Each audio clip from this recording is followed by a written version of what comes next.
ವೀಕ್ಷಕರೇ, ಸುಹಾಸಿನಿಗೆ ಸ್ವಾಗತ. ಆರೋಗ್ಯದ ಬಗ್ಗೆ ಎಷ್ಟು ಗಮನ ಕೊಟ್ಟರೂ ನಿಜವಾಗಿಯೂ ಸಾಕಾಗುತ್ತಿಲ್ಲ. ಅದರಲ್ಲೂ ಇತ್ತೀಚೆಗೆ ಹಲವರಲ್ಲಿ ಕಂಡುಬರುವಂತಹ ಸಮಸ್ಯೆ ಅಂದರೆ ಶ್ವಾಸಕೋಶದ ಅಂದರೆ ಉಸಿರಾಟದ ಸಮಸ್ಯೆ. ಹಾಗಾದರೆ ಈ ಉಸಿರಾಟದ ಸಮಸ್ಯೆಗೆ ಕಾರಣಗಳು ಏನೇನು, ಪರಿಹಾರಗಳು ಏನೇನಿವೆ, ಇದೇ ವಿಷಯದ ಬಗ್ಗೆ ಇವತ್ತಿನ ಸುಹಾಸಿನಿ ಬೆಳಕು ಚೆಲ್ಲುತ್ತೆ. ಮತ್ತೊಮ್ಮೆ ಕಾರ್ಯಕ್ರಮಕ್ಕೆ ಸ್ವಾಗತ. ನಾನು ಭಾವನಾ.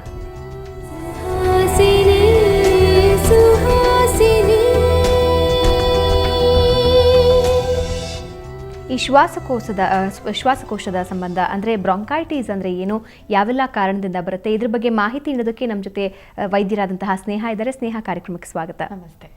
ಬ್ರಾಂಕೈಟಿಸ್ ಅಂದರೆ ಏನು, ಅಂದರೆ ಸಾಮಾನ್ಯವಾಗಿ ನಾವು ಶ್ವಾಸಕೋಶದ ಸಮಸ್ಯೆ ಅಂತ ಹೇಳ್ತೀವಿ, ಇದು ಬರೋದಕ್ಕೆ ಕಾರಣ ಏನು?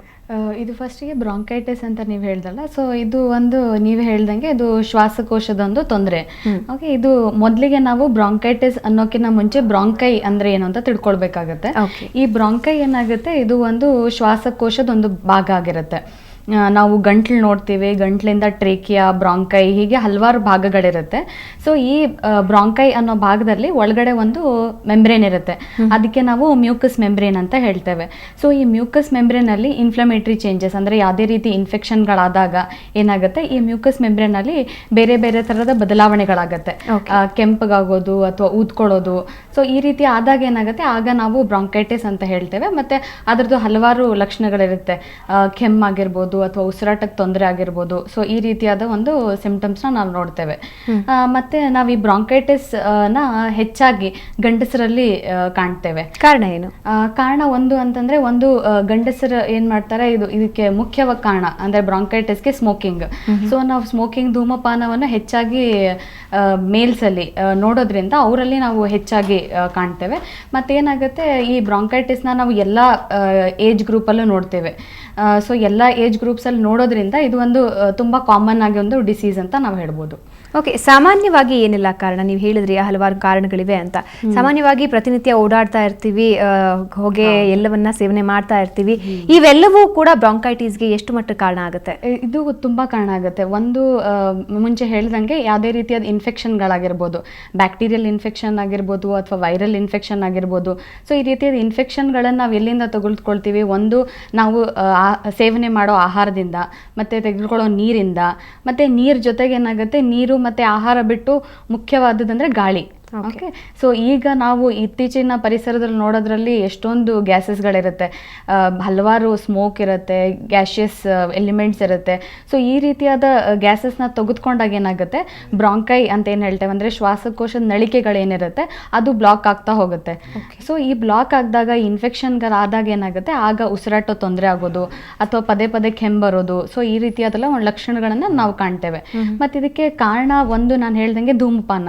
ಸೊ ಧೂಮಪಾನವನ್ನು ಒಂದಂತರೂ ಧೂಮಪಾನ ಮಾಡೋರಂತರೂ ಫಾರ್ ಶ್ಯೂರ್ ಅವ್ರಿಗೆ ಬ್ರಾಂಕೈಟಿಸ್ ಬರೋ ಸಾಧ್ಯತೆಗಳು ಹೆಚ್ಚಾಗಿರುತ್ತೆ. ಅದ್ರ ಜೊತೆಗೆ ಏನಾಗುತ್ತೆ, ಈ ಈ ಸ್ಮೋಕಿಂಗ್ ಮಾಡ್ತಾರೆ ಅಲ್ವಾ, ಸ್ಮೋಕಿಂಗ್ ಮಾಡೋರ ಜೊತೆಗೆ ಇರೋರು ಅಂದರೆ ಆ ಹೊಗೆನ ತೆಗೆದುಕೊಂಡಾಗ, ಅವ್ರು ಸ್ಮೋಕ್ ಮಾಡದೇ ಇದ್ರೂ ಅವ್ರು ಅದನ್ನು ತೆಗೆದುಕೊಂಡಾಗ ಆಗ ಕೂಡ ಅವ್ರಿಗೆ ಬ್ರಾಂಕೈಟಿಸ್ನ ಲಕ್ಷಣಗಳನ್ನು ಕಾಣ್ತೇವೆ. ಸೊ ಈ ಸ್ಮೋಕಿಂಗ್ ಅವ್ರಂತರೂ ಆಕ್ಟಿವ್ ಸ್ಮೋಕರ್ಸ್ ಅಂತೀವಿ. ಸೊ ಅವ್ರು ಸ್ಮೋಕ್ ಮಾಡ್ತಿರ್ತಾರೆ, ಸೊ ಆ ಎಲಿಮೆಂಟ್ಸ್ ಏನಿರುತ್ತೆ ಅದನ್ನು ತೆಗೆದುಕೊಳ್ತಾರೆ. ಸೊ ಅವ್ರಿಗೆ ಆದರೆ ಜೊತೆಗಿರೋರ್ಗೆ ಏನಾಗುತ್ತೆ, ಅದರಿಂದ ಬರೋ ಹೊಗೆಯನ್ನ ಅದು ತೆಗೆದುಕೊಂಡಾಗ ಅವ್ರಿಗೆ ನಾವು ಪ್ಯಾಸಿವ್ ಸ್ಮೋಕರ್ಸ್ ಅಂತೀವಿ. ಸೊ ಅವ್ರ ಜೊತೆಗೆ ಇರೋದ್ರಿಂದ ಆಗಲಿ, ಅಥವಾ ಇವಾಗ ಪಬ್ಲಿಕ್ ಪ್ಲೇಸಸ್ ಅಲ್ಲಿ ತುಂಬಾ ಕಡೆ ಮಾಡಬಾರ್ದು ಅಂತಿರುತ್ತೆ, ಆದ್ರೂ ಹಲವಾರು ಜನ ಅದನ್ನ ನೋಡ್ಕೊಳ್ಳಲ್ಲ. ಸೊ ಆಗ ತೆಗೆದುಕೊಳ್ತಾರೆ. ಸೊ ಮತ್ತೆ ಸ್ಮೋಕಿಂಗ್ ಅಂದರೆ ಇವಾಗ ಒಂದು ಸ್ಟೈಲ್ ಆಗಿಬಿಟ್ಟಿದೆ, ಎಲ್ಲರೂ ಸ್ಮೋಕ್ ಮಾಡ್ತಾರೆ ಸ್ಟ್ರೆಸ್ ಕಡಿಮೆ ಆಗೋಕ್ಕೆ. ಸೊ ಈ ರೀತಿಯಾದ ಸ್ಟ್ರೆಸ್ನ ಕಡಿಮೆ ಆಗೋ ಬದಲು ಅದೇನಾಗುತ್ತೆ, ಸ್ಟ್ರೆಸ್ ಬಿಲ್ಡಪ್ ಆಗ್ತಾ ಹೋಗುತ್ತೆ. ಸೊ ಸ್ಮೋಕಿಂಗ್ ಮುಖ್ಯ ಕಾರಣ ಆಗಿರುತ್ತೆ. ಮತ್ತು ಇನ್ನೊಂದು ಮುಖ್ಯ ಕಾರಣ ಅಂದರೆ ಇವಾಗ ರಿಪೀಟೆಡಾಗಿ ಇನ್ಫೆಕ್ಷನ್ಸ್ಗಳಾಗಿರ್ಬೋದು, ಇವಾಗ ಗಂಟ್ಲಿನ ಇನ್ಫೆಕ್ಷನ್ ಆಗಿರ್ಬೋದು, ಅಥವಾ ಸೈನಸ್ ಇನ್ಫೆಕ್ಷನ್ ಆಗಿರ್ಬೋದು, ಅಥವಾ ಸಿಂಪಲ್ಲಾಗಿ ಕಿವಿ ಇನ್ಫೆಕ್ಷನ್ ಆಗಿರ್ಬೋದು. ಸೊ ಈ ರೀತಿಯಾದ ಇನ್ಫೆಕ್ಷನ್ಗಳಾದಾಗ ಏನಾಗುತ್ತೆ, ಟಾನ್ಸಿಲೈಟಿಸ್, ಸೈನೋಸೈಟಿಸ್, ಈ ರೀತಿಯಾದ ಇನ್ಫೆಕ್ಷನ್ಗಳು ಪದೇ ಪದೇ ಆದಾಗ ಹಲವಾರು ಜನ ಏನು ಮಾಡ್ತಾರೆ, ನೆಗ್ಲೆಕ್ಟ್ ಮಾಡ್ತಾರೆ, ಅಥವಾ ಯಾವುದೋ ಮೆಡಿಕಲ್ ಶಾಪ್ಗೆ ಹೋಗ್ಬಿಟ್ಟು ಪ್ರಿಸ್ಕ್ರೈಬ್ ತಾವೇ ತಗೋತಾರೆ. ಸೊ ಯಾವುದೇ ಡಾಕ್ಟರ್ನ ಕನ್ಸಲ್ಟ್ ಮಾಡಲ್ಲ. ಸೊ ಆ ಆಗೇನಾಗುತ್ತೆ ಈ ಇನ್ಫೆಕ್ಷನ್ಗಳು ಕೆಳಗಡೆ ಹೋಗುತ್ತೆ, ಅಂದರೆ ಗಂಟ್ಲಿನ ಕೆಳಗಡೆ ಭಾಗ ಟ್ರೇಕೆ ಆಗಿರ್ಬೋದು ಅಥವಾ ಬ್ರಾಂಕೈ ಆಗಿರ್ಬೋದು, ಆಗ ಅವ್ರಿಗೆ ಬ್ರಾಂಕೈಟಿಸ್ನ ಲಕ್ಷಣಗಳನ್ನು ನಾವು ನೋಡ್ತೇವೆ. ಇದು 2 ಕಾರಣ ಆಗುತ್ತೆ. ಇನ್ನೊಂದು ಮುಖ್ಯ ಕಾರಣ ಅಂದರೆ ಇವಾಗ ನಾವು ನೋಡ್ತೇವೆ ಹಲವಾರು ಜನ ಫ್ಯಾಕ್ಟ್ರಿಗಳಲ್ಲಿ ಕೆಲಸ ಮಾಡ್ತಾರೆ, ಇವಾಗ ಚಿನ್ನದ ಗಣಿಗಳಲ್ಲಿ ಕೆಲಸ ಮಾಡ್ತಾರೆ, ಇದ್ಲ್ ಗಣಿಗಳಲ್ಲಿ ಕೆಲಸ ಮಾಡ್ತಾರೆ, ಪ್ಲಾಸ್ಟಿಕ್ ಇಂಡಸ್ಟ್ರಿ ಪ್ಲಾಸ್ಟಿಕ್ ಎಲ್ಲ ಇವಾಗ ಅವಾಯ್ಡ್ ಮಾಡಿದ್ದಾರೆ, ಅದನ್ನು ಇನ್ನೂ ಪ್ಲಾಸ್ಟಿಕ್ ಫ್ಯಾಕ್ಟ್ರೀಸ್ ಇನ್ನೂ ರನ್ ಆಗ್ತಿದೆ. ಸೊ ಅಲ್ಲಿ ಕೆಲಸ ಮಾಡೋರಾಗಿರ್ಬೋದು, ಮತ್ತು ಕೂಲಿ ಕಾರ್ಮಿಕರು ಕೆಲಸ ಮಾಡ್ತಾರೆ ಈ ಇದ್ಲ್ ಗಣಿಗಳಲ್ಲಿ, ಚಿನ್ನದ ಗಣಿಗಳಲ್ಲಿ, ಮತ್ತು ಸ್ಪೆಷಲಾಗಿ ಕಾಟನ್ ಫ್ಯಾಕ್ಟ್ರಿಗಳಲ್ಲಿ. ಸೊ ಈ ರೀತಿಯಾದ ಫ್ಯಾಕ್ಟ್ರಿಗಳಲ್ಲಿ ಕೆಲಸ ಮಾಡೋರು ಏನು ಮಾಡ್ತಾರೆ, ದಿನನಿತ್ಯ ಸ್ವಲ್ಪ ಪ್ರಮಾಣದಲ್ಲಿ ಗ್ಯಾಸಸ್ ಆಗಿರ್ಬೋದು, ಕೆಮಿಕಲ್ಸ್ ಆಗಿರ್ಬೋದು, ಅದನ್ನು ಇನ್ಹೇಲ್ ಮಾಡ್ತಿರ್ತಾರೆ. ಸ್ಪೆಷಲಿ ಕಾಟನ್ ಫ್ಯಾಕ್ಟ್ರಿಯಲ್ಲಿ ಕೆಲಸ ಮಾಡೋರು ಚಿಕ್ಕ ಚಿಕ್ಕ ಫೈಬರ್ಸ್ ಇರುತ್ತೆ, ಕಾಟನ್ ಫೈಬರ್ಸ್. ಸೊ ಅದನ್ನು ತೆಗೆದುಕೊಂಡಾಗ ಏನಾಗುತ್ತೆ, ಆಗ ಶ್ವಾಸಕೋಶದ ನಳಿಕೆಗಳೇನಿರುತ್ತೆ ಬ್ರಾಂಕೈಗಳಲ್ಲಿ ಆಲ್ವಿಯೋಲರ್ ಡಕ್ಟ್ಸ್ ಅಂತ ಎಲ್ಲ ಇರುತ್ತೆ. ಸೊ ಇದು ಏನಾಗುತ್ತೆ, ಬ್ಲಾಕ್ ಆಗ್ತಾ ಹೋಗುತ್ತೆ. ಆಗ ಕೂಡ ಅವ್ರಿಗೆ ಬ್ರಾಂಕೈಟಿಸ್ನ ಲಕ್ಷಣಗಳನ್ನು ನೋಡ್ತೇವೆ. ಮತ್ತು ಇನ್ನೊಂದು ಏನಾಗುತ್ತೆ, ಫ್ಯಾಮಿಲಿ ಹಿಸ್ಟ್ರಿಯಲ್ಲಿ ಇವಾಗ ಫ್ಯಾಮಿಲಿಯಲ್ಲಿ ಯಾರಿಗಾದ್ರೂ ಇದ್ದಾಗ ಅಸ್ತಮಾ ಆಗಿರ್ಬೋದು ಅಥವಾ ಯಾವುದೇ ರೀತಿಯಾದ ಶ್ವಾಸಕೋಶ ತೊಂದರೆ ಇದ್ದಾಗ ಏನಾಗುತ್ತೆ, ಅವ್ರ ಮಕ್ಕಳಿಗೆ ಅಥವಾ ಮೊಮ್ಮಕ್ಕಳಿಗೆ ಬರೋ ಸಾಧ್ಯತೆಗಳಿರುತ್ತೆ. ಯಾವುದೇ ರೀತಿ ಅಲರ್ಜಿ ಇರೋರು, ಇವಾಗ ಹೆಚ್ಚಾಗಿ ನಾವು ನೋಡ್ತಿರೋದು ಅಲರ್ಜಿಕ್ ಬ್ರಾಂಕೈಟಿಸ್. ಅಲರ್ಜಿಕ್ ಬ್ರಾಂಕೈಟಿಸಲ್ಲಿ ಏನಾಗುತ್ತೆ, ಈಗ ನಾನು ಹೇಳ್ದಾಗೆ ಇವಾಗ ಪರಿಸರ ಮಾಲಿನ್ಯ, ಸ್ಪೆಷಲಿ ನಾಯ್ಸ್ ಆಗಿರ್ಬೋದು ಅಥವಾ ಏರ್ ಪೊಲ್ಯೂಷನ್ ಏನು ಹೇಳ್ತೀವಿ, ಸೊ ವಾಯು ಮಾಲಿನ್ಯ ಆದಾಗ ಏನಾಗುತ್ತೆ, ಅದ್ರ ಜೊತೆಗೆ ನಮ್ಮ ಕಿವಿಗೂ ಸಂಬಂಧಪಡುತ್ತೆ. ಸೊ ಇಯರ್ ಇನ್ಫೆಕ್ಷನ್ಸ್ ಜಾಸ್ತಿ ಆಗುತ್ತೆ. ಸೊ ಇಯರ್ ಇನ್ಫೆಕ್ಷನ್ಸಿಂದ ಗಂಟ್ಲು ಇನ್ಫೆಕ್ಷನ್ನು, ಅಲ್ಲಿಂದ ಬ್ರಾಂಕೈಗೆ ಹೋಗೋ ಸಾಧ್ಯತೆಗಳಿರುತ್ತೆ. ಸೊ ಈ ರೀತಿಯಾದ ಕಾರಣಗಳಿಂದ ಬ್ರಾಂಕೈಟಿಸ್ನ ನಾವು ನೋಡ್ಬೋದು. ಓಕೆ, ಇವಾಗ ಬ್ರಾಂಕೈಟಿಸ್ಗೂ ಸಾಮಾನ್ಯ ಕೆಮ್ಮು ಅಥವಾ ಉಸಿರಾಟದ ತೊಂದರೆಗೂ ಏನು ವ್ಯತ್ಯಾಸ ಕಂಡು ಹಿಡ್ಕೋಬಹುದು? ಅಂದ್ರೆ ಇಂತಹದಕ್ಕೆ ಬ್ರಾಂಕೈಟಿಸ್ ಬರುತ್ತೆ, ಈಗ ನಮಗೆ ಈ ದೇಹದಲ್ಲಿ ಒಂದು ಸಮಸ್ಯೆ ಇದೆ ಅಂದ್ರೆ ಅದು ಬ್ರಾಂಕೈಗೆ ತೊಂದರೆ ಆಗಿರೋದ್ರಿಂದಾನೇ ಬಂದಿದೆ ಅಂತ ಹೇಗೆ ಕಂಡು ಹಿಡ್ಕೊಳ್ಳೋದು? ಓಕೆ, ಮೊದಲಿಗೆ ನಾವು ಇವಾಗ ಸ್ವಲ್ಪ ದಿನದಿಂದ, ಈಗ ಒಂದು 15 ದಿನಗಳಿಂದ ಇರ್ಬೋದು ಅಥವಾ 1 ತಿಂಗಳವರೆಗೂ ಅವ್ರಿಗೆ ಕೆಮ್ಮಿರ್ಬೋದು ಅಥವಾ ನೆಗಡಿ ಇರ್ಬೋದು, ಗಂಟ್ಲು ನೋವು ಆಗಿರ್ಬೋದು. ಸೊ ಈ ರೀತಿಯಾದ ಒಂದು ಸಮಸ್ಯೆಯನ್ನು ನಾವು ಬರೀ 15 ದಿನಗಳಿಂದ ಅಥವಾ 1 ತಿಂಗಳ ಒಳಗಡೆ ನೋಡಿರ್ತೇವೆ. ಸೊ ಅವಾಗ ನಾವು ಅದಕ್ಕೆ ಬರೀ ಅಕ್ಯೂಟ್ ಬ್ರಾಂಕೈಟಿಸ್ ಅಂತೇವೆ. ಸೊ ಅಕ್ಯೂಟ್ ಬ್ರಾಂಕೈಟಿಸ್ ಅಲ್ಲಿ ಏನಾಗುತ್ತೆ, ಬರೀ ಯಾವುದೇ ರೀತಿಯಾದ ಬ್ಯಾಕ್ಟೀರಿಯಲ್ ಇನ್ಫೆಕ್ಷನ್ಗಳಾಗಿರ್ಬೋದು, ವೈರಲ್ ಇನ್ಫೆಕ್ಷನ್ ಇಂದ ಬಂದಿರುತ್ತೆ. ಅಥವಾ ಏನಾಗಿರುತ್ತೆ, ಟಾನ್ಸಿಲೈಟಿಸ್ನ ಅವರು ಗಮನದಲ್ಲಿ ತಗೊಂಡ್ಕೊಂಡಿರಲ್ಲ, ಸೊ ಅವರು ನಿರ್ಲಕ್ಷ್ಯ ಮಾಡಿರ್ತಾರೆ.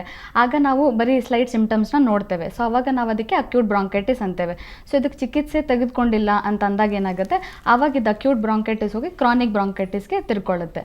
ಈ ಕ್ರಾನಿಕ್ ಬ್ರಾಂಕೈಟಿಸ್ ಅಲ್ಲಿ ಏನಾಗುತ್ತೆ, ಅಕ್ಯೂಟ್ ಸ್ಟೇಜಲ್ಲಿ ಅವರು ಟ್ರೀಟ್ಮೆಂಟ್ ತೆಗೆದುಕೊಂಡಿಲ್ಲ ಅಥವಾ ಕರೆಕ್ಟ್ ಆಗಿರೋ ಟ್ರೀಟ್ಮೆಂಟ್ ತಗೊಳ್ಕೊಳ್ಳಲ್ಲ, ಆಂಟಿಬಯೋಟಿಕ್ ಕೋರ್ಸ್ ಸ್ಟಾರ್ಟ್ ಮಾಡ್ತಾರೆ, ಮತ್ತೆ ಮಧ್ಯದಲ್ಲಿ ನಿಲ್ಲಿಸ್ಬಿಡ್ತಾರೆ. ಸ್ವಲ್ಪ ಕೆಮ್ಮು ಕಡಿಮೆ ಆಗಿದೆ ನಿಲ್ಲಿಸ್ಬಿಡ್ತಾರೆ. ಸೊ ಯಾವುದೇ ರೀತಿಯ ಡಾಕ್ಟರ್ನ ಕನ್ಸಲ್ಟ್ ಮಾಡಲ್ಲ. ಸೊ ಆಗೇನಾಗುತ್ತೆ, ಈ ಅಕ್ಯೂಟ್ ಬ್ರಾಂಕೈಟಿಸ್ ಕ್ರಾನಿಕ್ ಬ್ರಾಂಕೈಟಿಸ್ಗೆ ತಿರ್ಕೊಳ್ಳುತ್ತೆ. ಸೊ ಈ ಕ್ರಾನಿಕ್ ಬ್ರಾಂಕೈಟಿಸ್ ಅಲ್ಲಿ ಏನಾಗುತ್ತೆ, ಕೆಮ್ಮು ಜೊತೆಗೆ ಕಫ ಕೂಡ ಬರುತ್ತೆ. ಕಫ ಕೆಲವೊಂದ್ಸರಿ ಯೆಲ್ಲೋ ಆಗಿರ್ಬೋದು ಅಥವಾ ಗ್ರೀನಿಶ್ ಕಲರ್ ಆಗಿರ್ಬೋದು, ಕೆಲವೊಂದ್ಸತಿ ರಕ್ತದಿಂದ ಕೂಡ ಕೂಡಿರುತ್ತೆ. ಸೊ ಆಗ ಏನಾಗುತ್ತೆ, ಅವರು ತುಂಬ ಗಮನವನ್ನು ತೆಗೆದುಕೊಳ್ಬೇಕಾಗತ್ತೆ. ಸೊ ಈ ಕ್ರಾನಿಕ್ ಬ್ರಾಂಕೈಟಿಸ್ ಬರೋಕ್ಕಿಂತ ಮುಂಚೆನೇ ಅವರು ಪ್ರಿಕಾಷನರಿ ಮೆಜರ್ಸ್ ತೊಗೊಂಡಾಗ ಏನಾಗುತ್ತೆ, ಈ ಕ್ರಾನಿಕ್ ಬ್ರಾಂಕೈಟಿಸ್ ಬರೋ ಸಾಧ್ಯತೆಗಳು ಕಡಿಮೆ ಇರುತ್ತೆ. ಇದ್ರ ಜೊತೆಗೆ ನಾನು ಹೇಳ್ದಂಗೆ ವೀಸಿಂಗ್ ನಾವು ತುಂಬ ಸಾಮಾನ್ಯವಾಗಿ ನೋಡ್ತೀವಿ. ಕೆಮ್ಮು ಜೊತೆಗೆ ವೀಸಿಂಗ್ ಇರುತ್ತೆ, ಉಸಿರಾಟಕ್ಕೆ ತುಂಬ ತೊಂದರೆ ಆಗುತ್ತೆ, ಚೆಸ್ಟ್ ಪೇನ್ ಇರುತ್ತೆ, ಗಂಟ್ಲು ನೋವಿರುತ್ತೆ. ಆಮೇಲೆ ಕೆಲವೊಂದು ಜನಗಳು ನಾವು ವೆಯ್ಟ್ ಲಾಸು ಕೂಡ ನೋಡ್ತೇವೆ. ಮತ್ತು ಇದ್ರ ಜೊತೆಗೆ ಏನಾಗುತ್ತೆ, ಈ ರಿಪೀಟೆಡ್ ಇನ್ಫೆಕ್ಷನ್ಸ್ ಆಗ್ತಾ ಇರೋದ್ರಿಂದ ಬಾಡಿಯಲ್ಲಿರೋ ರೆಸಿಸ್ಟೆನ್ಸ್ ಪವರ್ ಅಥವಾ ಇಮ್ಯುನಿಟಿ ಏನಿರುತ್ತೆ ಅದು ಕಡಿಮೆ ಆಗ್ತಾ ಹೋಗುತ್ತೆ. ಆಗ ನಾವು ಹಲವಾರು ಇನ್ವೆಸ್ಟಿಗೇಷನ್ಸ್ ಮಾಡಿಸಿ ಅವ್ರಿಗೆ ಬ್ರಾಂಕೈಟಿಸ್ ಇದೆಯಾ ಅಥವಾ ಬೇರೆ ಏನಾದರೂ ತೊಂದರೆಗಳಿದೆಯಾ ನೋಡ್ಬೋದು. ಓಕೆ, ಇದ್ರ ಬಗ್ಗೆ ನಿಮ್ಮ ಜೊತೆ ಇನ್ನಷ್ಟು ಮಾತಾಡ್ತೀವಿ. ವೀಕ್ಷಕರೇ, ಬ್ರಾಂಕೈಟಿಸ್ ಸಂಬಂಧ ಯಾವುದೇ ಅನುಮಾನ ಇದ್ದಲ್ಲಿ ನೀವು ನೇರವಾಗಿ ಕರೆ ಮಾಡಿ ವೈದ್ಯರಿಂದ ಮಾಹಿತಿ ಪಡ್ಕೋಬಹುದು. ಈಗ ಒಂದು ಸಣ್ಣ ವಿರಾಮ, ನಂತರ ಸುಹಾಸಿನಿ ಮುಂದುವರಿಯುತ್ತೆ.